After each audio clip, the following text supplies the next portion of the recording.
दोस्तों आज के इस वीडियो में हम आपके लिए लेकर आए हैं छोटे छोटे इंपॉर्टेंट टॉपिक जिससे आपकी परीक्षा में हर बार प्रश्न पूछा जाता है और आप थोड़ा सा कंफ्यूजन की वजह से प्रश्नों का आंसर गलत कर देते हैं। कॉपी पेन उठा लीजिएगा, एक छोटी सी कॉपी बना लीजिएगा, इसमें सारे टॉपिक के नोट्स खुद ब खुद लिख डालिएगा।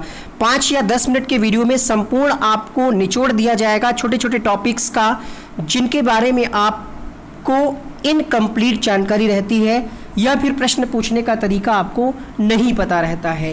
तो चलिए शुरू करते हैं आज की इस क्लास को। इस क्लास में हम बात करेंगे प्राक्कलन समिति और लोक लेखा समिति के बारे में कंप्लीट थ्योरी और क्वेश्चन। कॉपी पेन उठाइए और जो भी इंपॉर्टेंट पॉइंट आपको बताया जा रहा है उसको लिखते चलिएगा। जानते हैं सबसे पहले ये समितियां होती क्या हैं। तो लोक लेखा समिति जो है इसकी स्थापना कब हुई थी? 1921 में हुई थी लोक लेखा समिति की स्थापना। किस अधिनियम के तहत इसकी स्थापना की गई?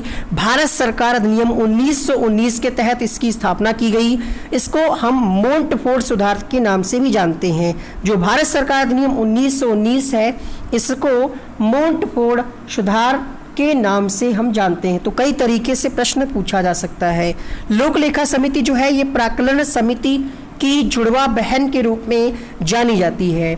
लोक लेखा समिति जो है ये प्राक्कलन समिति की जुड़वा बहन, क्योंकि बहुत सारे कार्य ऐसे हैं जो मिलते जुलते हैं लोक लेखा समिति के और प्राक्कलन समिति के, और कार्यकाल भी जो है सदस्यों का वो भी मिलता जुलता है, 1 वर्ष का कार्यकाल होता है। आइए बात करते हैं जो समिति के अध्यक्ष होते हैं उनकी नियुक्ति किसके द्वारा की जाती है। तो जो लोक लेखा समिति होती है उसके अध्यक्ष की नियुक्ति लोकसभा अध्यक्ष के द्वारा की जाती है। इनका कार्यकाल कितना होता है? 1 साल का। जो समिति के सदस्य होते हैं इनका कार्यकाल 1 वर्ष का होता है। सदस्यों की कुल संख्या कितनी होती है? 22 होती है, जिसमें 15 सदस्य लोकसभा से चुने जाते हैं और 7 सदस्य जो हैं राज्यसभा से चुने जाते हैं। कितने? 7 सदस्य राज्यसभा से चुने जाते हैं।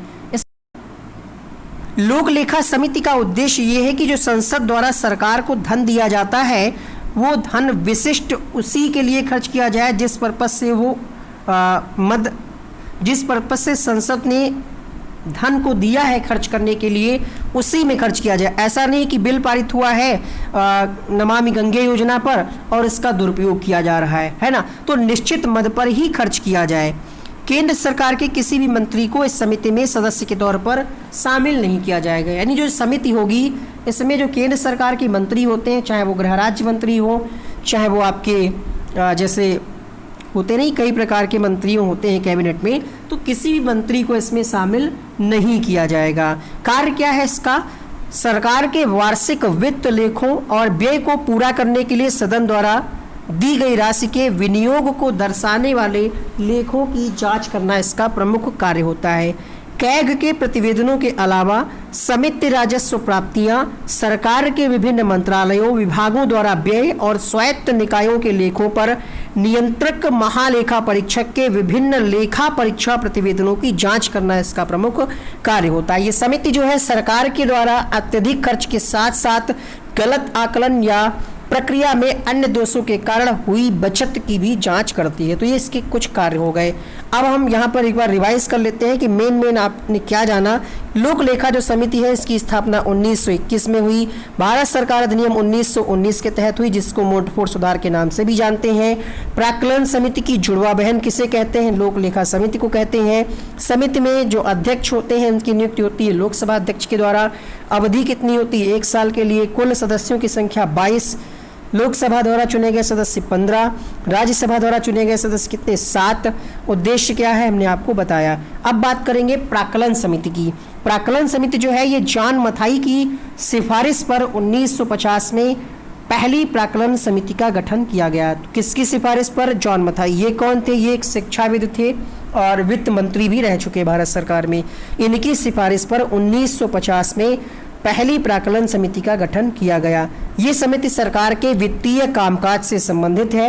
इसके प्रमुख कार्यों में वार्षिक अनुदानों की जांच करना, अतिरिक्त व पूरक अनुदानों पर खर्चा करना इत्यादि शामिल है। प्रश्न पूछता है कि सदस्यों की संख्या तो 30 होती है। ये सभी सदस्य जो हैं कितने? 30 सदस्य जो हैं ये लोकसभा से चुने जाते हैं। समिति का अध्यक्ष सत्ताधारी दल का होता है। इसे स्थायी मितव्यता समिति भी कहा जाता है। तो प्रश्न ये भी पूछ सकता है कि निम्नलिखित में से किस समिति को स्थायी मितव्यता समिति के नाम से जानेंगे या जानते हैं। तो प्राक्कलन समिति को स्थायी मितव्यता समिति के नाम से जाना जाता है।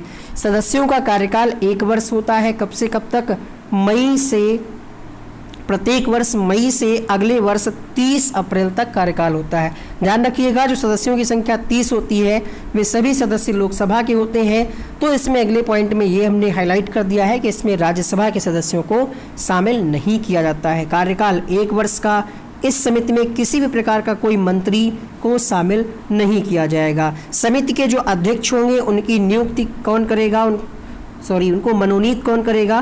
तो लोकसभा अध्यक्ष के द्वारा ही मनोनीत किया जाता है। अब यहाँ पर हम इन तीनों समितियों के बारे में शॉर्ट में देख लेते हैं। जैसे कि आपने पढ़ा कि प्राक्कलन समिति जो है इसमें सदस्यों की संख्या 30, लोक लेखा समिति में सदस्यों की संख्या 22, 15 लोकसभा और 7 राज्यसभा। इसी प्रकार से एक तीसरी समिति है सरकारी उपक्रमों से संबंधित। सिमिलरिटी है इसीलिए हमने इसको अलग से नहीं लिखा है, इसी के साथ आप कवर कर लीजिए। सरकारी उपक्रमों से संबंधित जो समिति है इसका भी कार्यकाल जो है तीनों का 1-1 वर्ष का ही होता है। सदस्यों की संख्या जो है यहाँ पर ध्यान रखना है। प्राक्कलन समिति में 30 कुल लोकसभा द्वारा निर्वाचित, और लोक लेखा जो समिति होती है और जो सरकारी उपक्रमों से संबंधित समिति होती है इसमें सदस्यों की संख्या 22, 15 लोकसभा, 7 राज्यसभा, और ये दोनों सदनों के द्वारा निर्वाचित होते हैं, लोकसभा और राज्यसभा के द्वारा। 15 लोकसभा और 7 राज्यसभा। पहला प्रश्न आप सबकी स्क्रीन पर क्वेश्चन नंबर 1 है, लोक लेखा समिति की स्थापना कब हुई? पहले प्रश्न के लिए उत्तर हो जाएगा लोक लेखा समिति की स्थापना हुई 1921 में। किस अधिनियम के तहत लोक लेखा समिति की स्थापना हुई? भारत सरकार अधिनियम 1919, 1909, 1935 या फिर 1819। तो भारत सरकार अधिनियम 1919 के तहत लोक लेखा समिति की स्थापना हुई। अब आप लोग इस वीडियो को लाइक कर दीजिएगा क्योंकि ऐसे ही हम आपको सारे टॉपिक पढ़ाने वाले हैं। छोटे छोटे जितने भी टॉपिक हैं उनसे संबंधित कुछ इंपॉर्टेंट क्वेश्चंस और कंप्लीट थ्योरी को हम कवर कराएंगे। तो इस चैनल को आप सब्सक्राइब कर लें अगर आप नए हैं, क्योंकि ऐसी कम समय में आपको बेहतरीन वीडियो कंप्लीट कहीं और नहीं मिलने वाली। बात करते हैं लोक लेखा समिति में कुल सदस्यों की संख्या कितनी होती है। लोक लेखा समिति में सदस्यों की कुल संख्या कितनी होती है? तो 22 होती है। यहाँ पर आपका दूसरा विकल्प सही हो जाएगा। लोक लेखा समिति में लोकसभा अध्यक्ष द्वारा चुने गए सदस्यों की संख्या कितनी होती है? तो लोकसभा के द्वारा 15 सदस्य जाते हैं। यहाँ पर आपका पहला ऑप्शन सही हो जाएगा। राज्यसभा से कितने सदस्य चुने जाते हैं? क्वेश्चन नंबर यहाँ पर है तो 7 सदस्य राज्यसभा से चुने जाते हैं। ठीक है। लोक लेखा समिति के सदस्यों का कार्यकाल कितने वर्ष के लिए होता है? क्वेश्चन नंबर नहीं पढ़ा हुआ है, कोई बात नहीं, 1 वर्ष के लिए कार्यकाल होता है। प्राक्कलन समिति का गठन कब किया गया? 1945, 1921, 1950, 1821। प्राक्कलन समिति का गठन किया गया 1950 में। क्वेश्चन नंबर अगला है, किसकी सिफारिश पर प्राक्कलन समिति का गठन किया गया? जॉन मथाई की सिफारिश पर प्राक्कलन समिति का गठन किया गया। अगला प्रश्न है, प्राक्कलन समिति में कुल सदस्यों की संख्या होती है 15, 22, 30, 32। प्राक्कलन समिति में कुल सदस्यों की संख्या 30 होती है। प्राक्कलन समिति के सदस्यों का कार्यकाल कितने वर्ष के लिए होता है? क्वेश्चन नंबर पहला ऑप्शन यहाँ पर सही हो जाएगा। ये थी आज की क्लास। उम्मीद करते हैं क्लास आपको पसंद आई होगी। अगला आप कौन सा टॉपिक पर वीडियो चाहते हैं कमेंट बॉक्स में लिखिएगा। एक प्रश्न आपके लिए होमवर्क रहेगा।